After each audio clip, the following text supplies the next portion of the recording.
Bom dia, meu nome é Paulo Carvalho, sou professor do Departamento de Engenharia Elétrica da UFC e hoje vamos tratar na parte 5 do nosso curso de termoelétricas.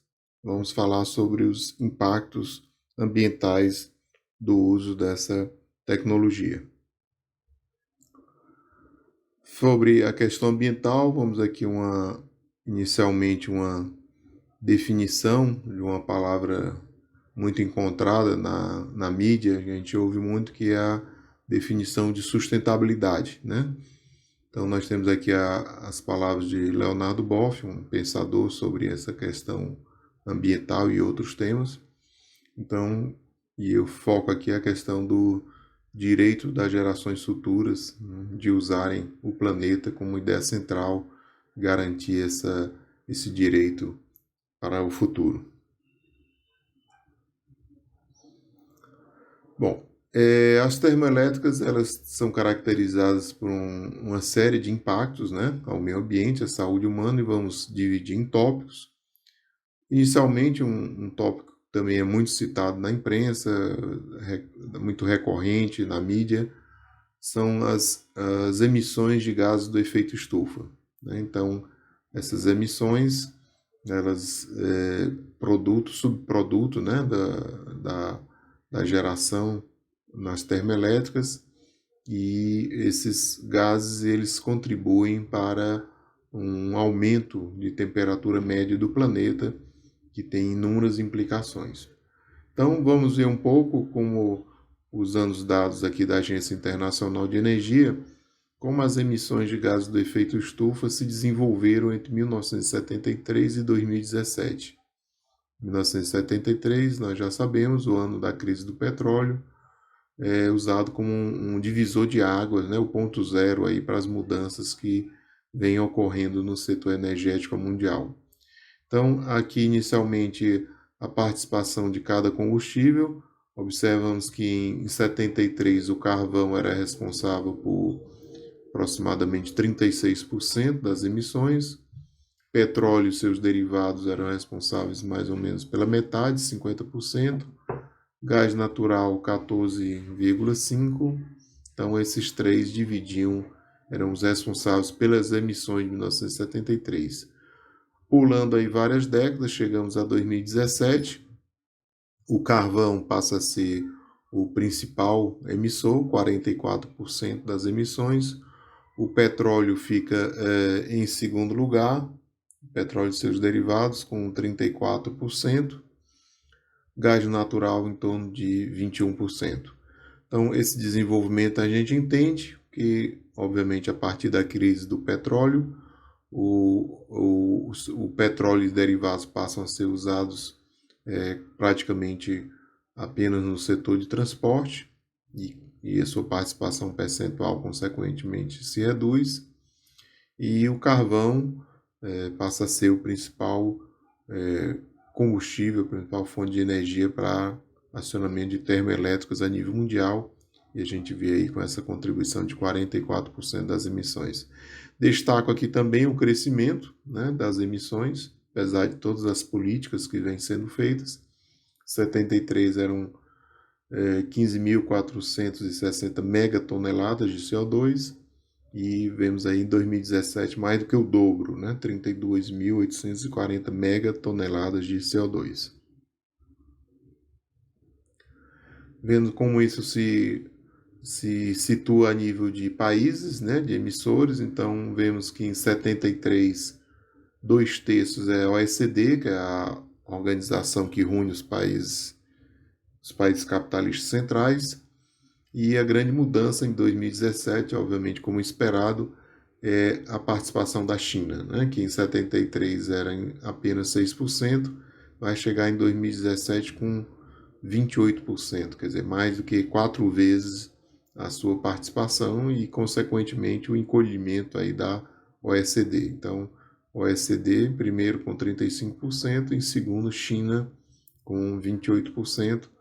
O Brasil fica aqui na América não OECD, 3,2%. Pode ser considerada aí numa participação pequena aí nessas emissões de gases do efeito estufa. Falando em Brasil, dados aqui da EPE, né, do relatório síntese do Balanço Energético Nacional, vamos ver aqui emissões totais em 2018 em megatoneladas de CO2. Como esperado, o principal setor, né, responsável pelas emissões é o setor de transporte. O Brasil é um país que o setor de transporte é todo feito ou por ônibus, caminhões ou por carros, então motores de combustão interna que emitem uma grande quantidade de CO2. E temos aqui em segundo lugar, que ele chama aqui de outros setores. Se observarmos outros setores, inclui o setor energético, né? Então temos aí o percentual das termoelétricas, que como já vimos é um minoritário, já que a 2/3 da geração de eletricidade do Brasil fica por conta das hidroelétricas.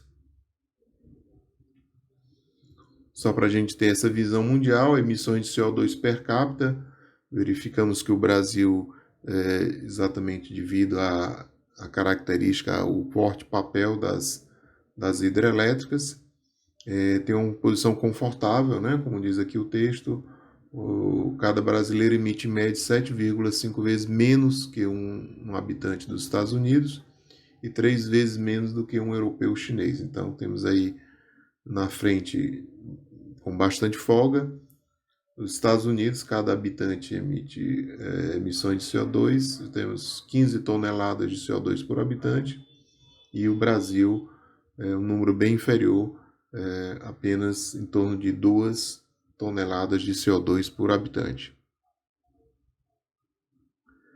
Emissões na produção de energia elétrica, específico ao setor, também a posição do Brasil é cômoda, pelo que nós falamos, e aí assume a liderança a China, devido à grande participação das termoelétricas a carvão, que é o mais poluente dos combustíveis fósseis. Então, a China aqui, nós temos dados de 700 quilogramas de CO2 por megawatt-hora, enquanto que o Brasil um valor bem inferior, né? Temos aqui o valor de 120. Tá? Então, bem menor do que a realidade China, Estados Unidos e União Europeia.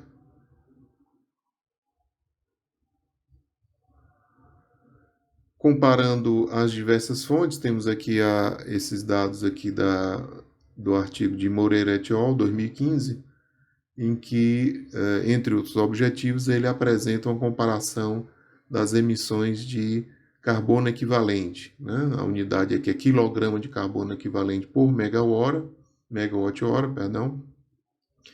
como se situa as emissões para diferentes tecnologias. Então, como era esperado, o carvão aqui disparado na frente, 1.100 kg de carbono equivalente por megawatt-hora. Segundo lugar, petróleo e seus derivados. Terceiro lugar, gás natural. E um nível bem inferior, nós temos aqui biomassa, eólica, hidrelétricas e nuclear. Eu lembro apenas que nesse estudo Moreira et al. 2015 não foi incluída a geração fotovoltaica. Não podemos antecipar que, obviamente, como deve ser esperado, é um número também bastante baixo, compatível com eólica e nuclear. Um pouco para compreender esse processo, né? Emissões associadas ao aumento da temperatura global, é importante a gente destacar primeiro que o efeito estufa é um aquecimento natural, né? Então, o efeito estufa ele é um processo que existe milhões de anos, foi um dos processos responsáveis pelo surgimento na vida do planeta. Então, é um efeito que garante uma estabilidade térmica e garante as condições para a vida se desenvolver. O problema é que o grande nível de emissões de gases do efeito estufa, ele vem alterando a composição da atmosfera e com essa alteração está alterando o processo do aquecimento de uma forma muito rápida.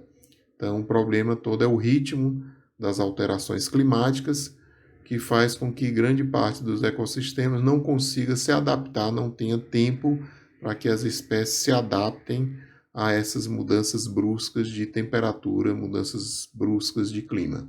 Então, esse é o problema que a grande maioria dos especialistas apontam a causa a partir da Revolução Industrial, o processo de industrialização promovido pelo ser humano e que é responsável pelas milhões de toneladas que são lançadas na atmosfera. Tipos de poluição causados pela industrialização: poluição térmica, poluição atmosférica, as causas do aumento, né? Então, por um lado, a gente tem a queima dos combustíveis fósseis, seja no setor de transporte, seja no setor de geração de energia elétrica, e o desflorestamento. À medida que as florestas são retiradas, não tem mais a biomassa para absorver esse CO2 que é lançado na atmosfera. Outros produtos gasosos, né, da industrialização, óxido nítrico, CFC.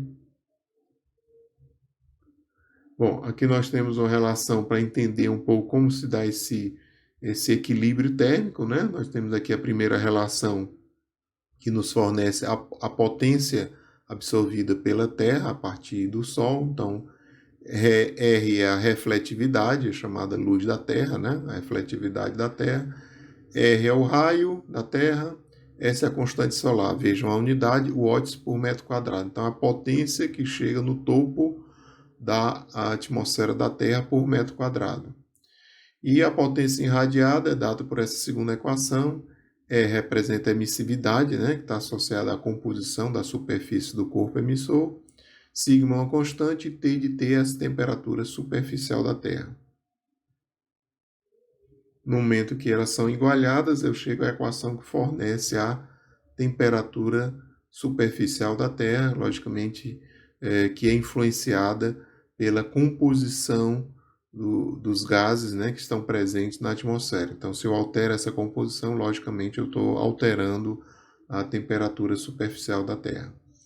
E tem sido verificado, né, um aumento médio aí de 25% da concentração de CO2 desde o início da industrialização moderna, que, como vimos, foram baseadas no carvão. O desenvolvimento da máquina a vapor passou a consumir toneladas e toneladas de carvão.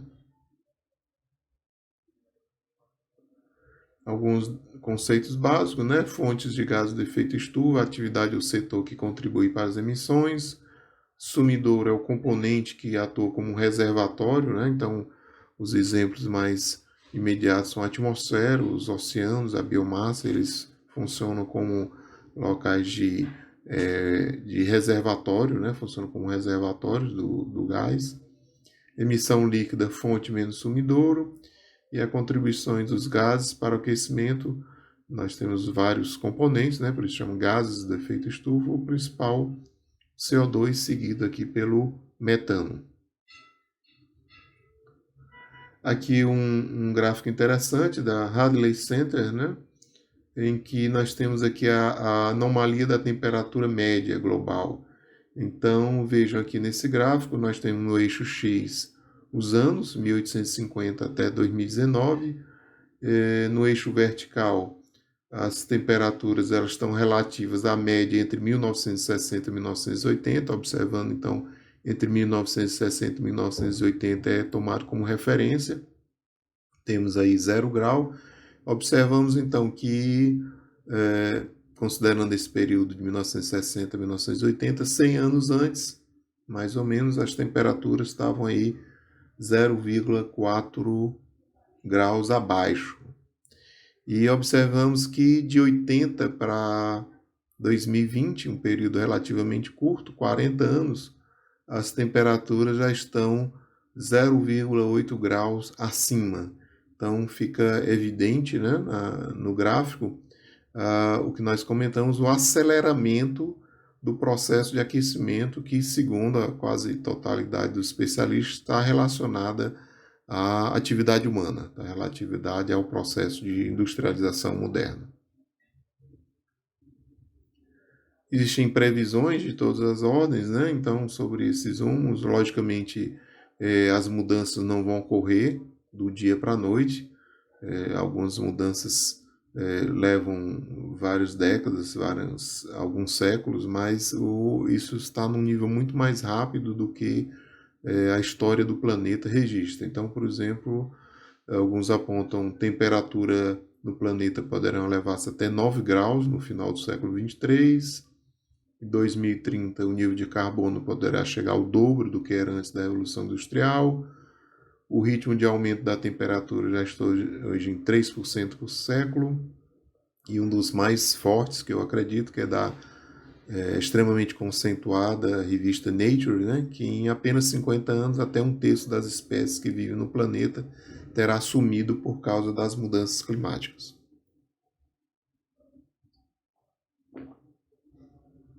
Como solucionar o problema? Temos aqui soluções técnicas. Por um lado, podemos trabalhar na diminuição da emissão, com melhorar a eficiência do uso dos combustíveis fósseis, aumentar a participação de fontes renováveis, acelerar o desenvolvimento e a adoção de novas tecnologias, como é o caso do hidrogênio, remover subsídios de combustíveis fósseis e taxar os combustíveis mais poluidores, como é o caso do carvão. E, por outro lado, podemos trabalhar no aumento da quantidade fixada, promovendo projetos de reflorestamento, né? Entendendo a floresta como subidouro de carbono. A nível das Nações Unidas, né, um marco importante é a Convenção das Nações Unidas sobre Mudanças Climáticas. Né?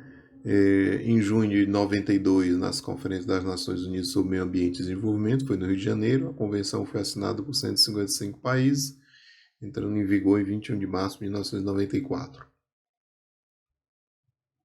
O objetivo da convenção, logicamente, ninguém vai voltar no tempo, né? Ficar na era das carruagens para não usar motores de combustão interna. A ideia não é regredir no tempo, a ideia é estabilizar. Né? Então, estabilizar as concentrações dos gases de efeito estufa na atmosfera em um nível que previna uma perigosa, né, interferência humana com o sistema climático. Então, a ideia é tentar frear o processo antes que o ser humano perca o controle sobre as mudanças climáticas.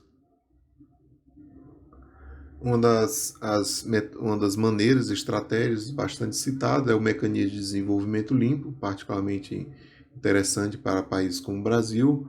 Então, por esse mecanismo, um país industrializado poderia financiar em outro país um projeto que assegure uma redução na emissão de poluentes e descontar essa redução no seu balanço próprio de emissões. Então, um país industrializado ou uma empresa de um país industrializado que tem uma elevada taxa de emissões, ele, para equilibrar a conta, ele pode financiar um projeto de energia limpa, de energia sustentável em países que estejam ainda em fase de construção de suas matrizes energéticas, como é o caso do Brasil. Bom, terminado o tópico sobre gases de efeito estufa, aquecimento global, vamos falar de um segundo impacto, né? Esse segundo impacto tem muito a ver com a realidade da região nordeste do Brasil, que boa parte dessa região apresenta clima semiárido, então a questão do abastecimento de água é extremamente importante. Então, o segundo impacto diz respeito ao uso de água. Então, vejam aqui a unidade, metros cúbicos por megawatt-hora. Então, qual é a quantidade de água que eu preciso usar para produzir 1 megawatt-hora? Então, como a fonte é a mesma, o artigo, a pesquisa de Moreira et al., 2015. Então, vejam aqui disparado na frente o carvão nuclear, o carvão com 69, o nuclear com 60, exatamente como já foi visto. As duas tecnologias trabalham com ciclo a vapor, então necessitam de grande quantidade de água, tanto por ciclo como para o resfriamento, né, o processo de condensação dessa água utilizada. Então, todo esse processo acarreta o grande demanda de água para produzir para produzir 1 megawatt-hora. E segundo vimos aqui o petróleo, seus derivados, gás natural, uma quantidade menor, a hidrelétrica E vemos aqui por biomassa também se destacando e praticamente insignificante o uso da água para, no caso da geração eólica. Lembrando sempre, né, como foi dito anteriormente, que esse artigo não trabalha, não considera a fonte fotovoltaica. Sobre essa questão da água, nós aqui resgatamos aqui um jornal O Povo, edição de 2 de agosto de 2016, que desligar térmicas do Ceará não prejudica abastecimento. Então, e coloca que o desligamento representaria economia de 762 litros de água por segundo ao Ceará. Então, como nós sabemos, praticamente 50% da geração de energia elétrica do estado vem de termoelétricas. Uma das mais importantes é uma termoelétrica a carvão, e essas termoelétricas são, como nós já vimos, grandes devoradoras de água. Então fica aí o questionamento da validade, né, da sustentabilidade ambiental de uma tecnologia que devora água em uma região semiárida como é o do estado do Ceará. Terceiro impacto está relacionado à morbidez. Então, morbidez diz respeito a doenças associadas, não confundir com mortalidade. Então, aqui é morbidez, doenças associadas. Então, morbidez devido à poluição por terawatt-hora. Veja que a unidade de energia agora é o terawatt-hora. Então, disparado de novo o carvão, segundo lugar, petróleo e seus derivados, e terceiro, gás natural, né, e biomassa. As outras demais não têm praticamente nenhum impacto no tópico morbidez. Em relação ao carvão, é esperado, já que as tecnologias como carvão emitem um grande número de particulados, né, que ficam flutuando na atmosfera. Esses particulados, essa poeira é absorvida pelos pulmões e causa uma série de doenças pulmonares. Aqui nós temos aqui uma matéria do jornal Diário do Nordeste, jornalista Bruno Cabral, de 22 de setembro de 2016, já relatando essa questão desses impactos, né, com esse pó que está ligado à questão da operação da termoelétrica a carvão situada no complexo portuário do Pecém. Então aqui, segundo a notícia, o IBAMA embarga a correia transportadora do complexo, né, que exatamente há um grande espalhamento de pó de carvão nas regiões, nas casas, nas pessoas que moram ao redor, trazendo prejuízos à saúde. Confirmando aqui, matéria aqui do Jornal Diário do Nordeste, de 2 de março de 2016, né? Novas queixas, pó de carvão segue atingindo famílias do Pecém. Esteira que transporta o minério até as usinas tem levado fuligem às casas de moradores da região, chegando ao ponto de, segundo ser relatado, pessoas que dormem dentro de carros porque não conseguem mais dormir em casa, porque passam a noite respirando esse pó que, obviamente, entrando no pulmão, traz uma série de prejuízos à saúde. Um quarto impacto, né, nós podíamos citar como ocupação de espaço, aí usamos aqui imagem da nossa visita à usina Weisweiler, na Alemanha, região próxima à cidade de Colônia. Ao fundo nós vemos aqui na imagem, ali caracterizado pelas colunas de vapor, a termoelétrica está ali no fundo, e toda essa região à frente é uma região de extração de carvão. Então nós vemos as duas áreas juntas, né? Então a área da termoelétrica em si e a área de extração de carvão ao lado. Tá? Então, segundo os dados aí da nossa visita, na extração são retiradas até 25 milhões de toneladas de carvão por ano, que vão abastecer 2 blocos de 600 megawatts, turbina a vapor. Também existem 2 blocos de 190 megawatts, turbina a gás, configurando, né, uma cogeração conforme já foi visto. Então, fica evidente aí pela imagem, né, a grande área prejudicada são áreas significativas, né, que a grandes profundidades que continuam sendo cavadas para a extração do carvão. Aqui temos aqui essa imagem que é fornecida lá no salão de entrada lá da própria usina, em que nós verificamos essa área verde, é a área ocupada pela termoelétrica, com tanto a usina como a área de extração do carvão, e observamos que a foto é possível mostrar várias pequenas cidades, né, residências, ruas ao lado da área de extração do carvão. Inclusive, durante a nossa visita, fomos informados que essa área seria ampliada, o que faria com que inúmeras pessoas, né, inúmeras casas seriam demolidas e as pessoas teriam que ser removidas para as outras áreas, porque a extração de carvão continuaria. Então vejam o impacto, né, da grande extensão de área em relação aos moradores de áreas vizinhas, o impacto que isso causa. Terminado essa primeira parte, vamos falar das termonucleares. As termonucleares, elas têm uma característica de impacto bem diferente. Nós sabemos que em termos de emissão de gases de efeito estufa, a emissão obviamente é zero, não é queima de um combustível fóssil, é o processo de fissão nuclear, a quebra do átomo. Então, os impactos no meio ambiente são bem diferentes. Logicamente, os impactos estão associados principalmente à questão da contaminação, né, pelo material radioativo de vários materiais e esses materiais não podem entrar em contato com o ser humano porque alteram a estrutura do DNA, causando diversas doenças como leucemia, diversos tipos de câncer.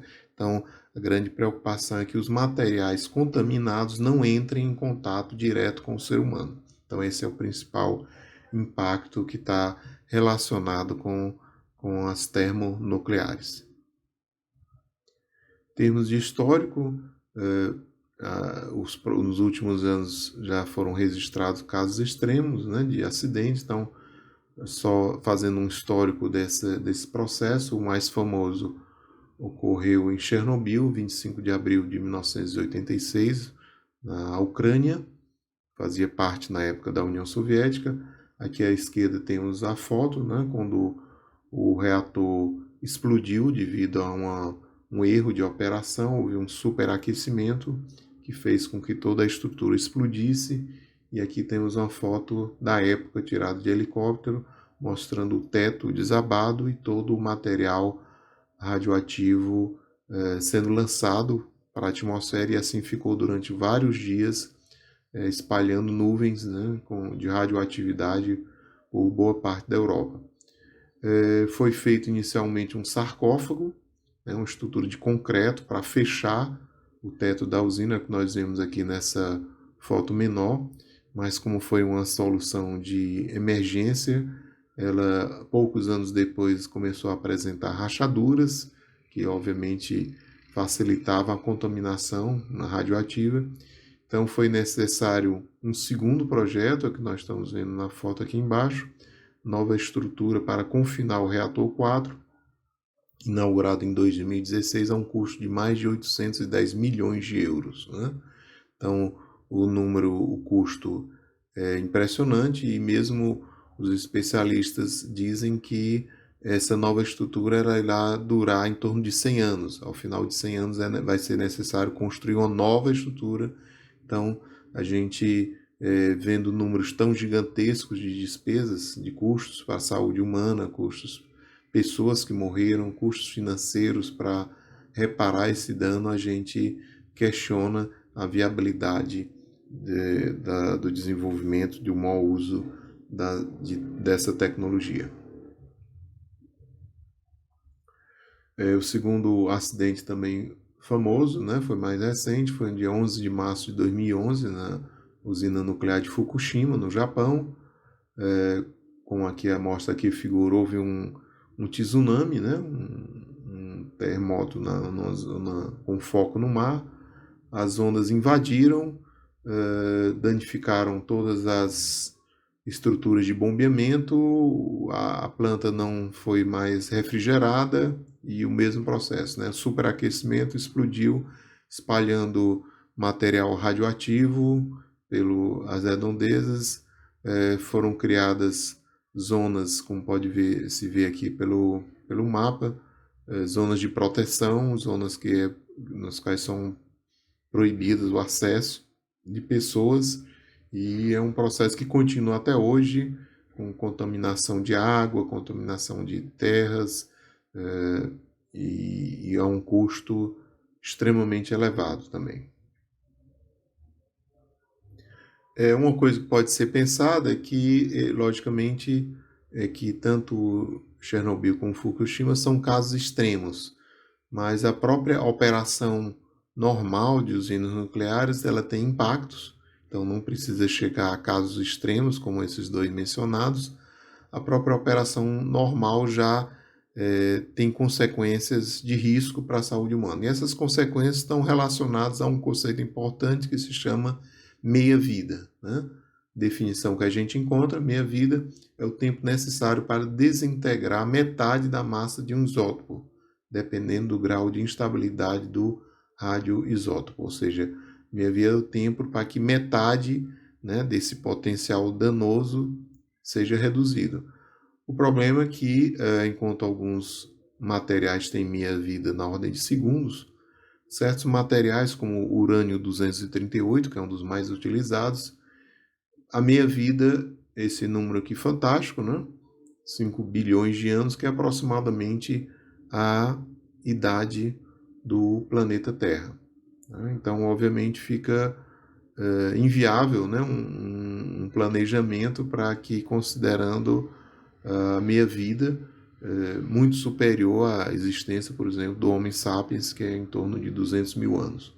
Então, como funciona, aqui é um exemplo bem didático: 100 kg de um material cuja meia-vida é de 100 anos. Então, depois de 100 anos, teremos 50 kg,